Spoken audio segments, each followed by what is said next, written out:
Hello YouTube, it's Jack here from JDRC Network, and today I'm going to be doing a review on the MIP Pro4mance chassis kit.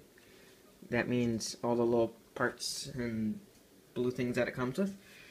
As you can see, it's a little beat up, but not much. They spray painted part of our track green, so that's why there's green there. And I don't know if you can see it that well. Oh no, there we go. It's also green on the wheel. So that kind of pissed me off, but it doesn't really matter. So, one thing that a lot of people said about this chassis is that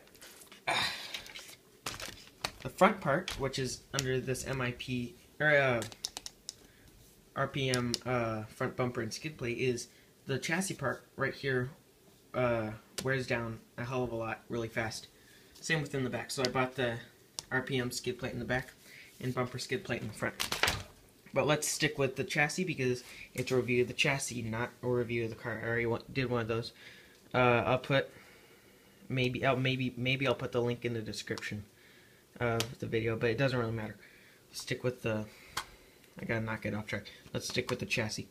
So this is a chassis by MIP. I picked this one up off eBay about 6 months ago for I think like $160. I could be wrong on that. Don't quote me on that. So if you can't find it for $160. Do not complain. It's great. It's made out of a harder aluminum than the standard losi chassis, which means it's not going to bend. Regular losi chassis had a problem with that. Comes with longer supports in the front and back. This is actually front, that's back. It comes with a new servo stand. I like this a lot better because it's a little more open. It moves the motor back a little to give it more of a rear weight bias, and the battery is moved to the back and the ESC is moved to the front, which means you're going to have to route your wires differently, which I don't like very much, but hey, I'd rather have that than a weak chassis. I also kind of like the look of the white. So this is powder coated aluminum, which means you can paint it, you can dye it, it doesn't matter. It comes with a separate antenna stand instead of built into the receiver case. I don't know if I like this. I'd rather have it moved like up here, or I don't know. Actually, you know what? That's a good place. I'm not going to complain. What else does it have? It came with a different battery case, or not case, holder, kind of. The little aluminum blocks here that the straps go into, and if it focuses, it has a little laser engraved MIP logo right there. So I like this a lot because it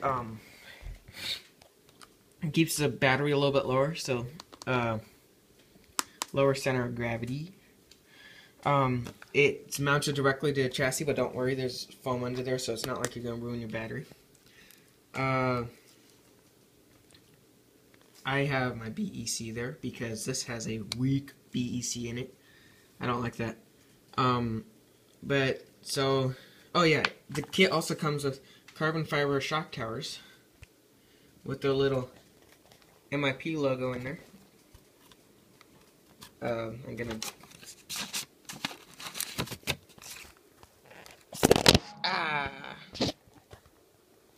see, it says MIP there and there.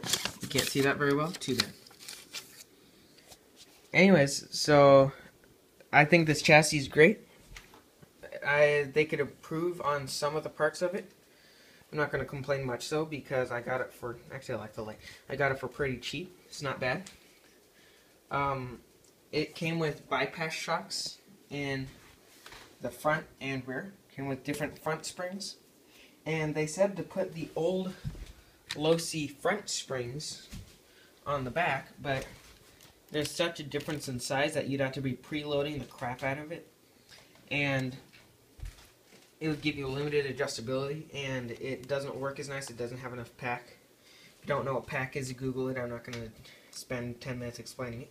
It doesn't need that much time, but, you know, I don't like to explain things.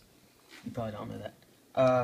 It has a very well-organized layout, except I would love it if they would include something that would bolt into the chassis.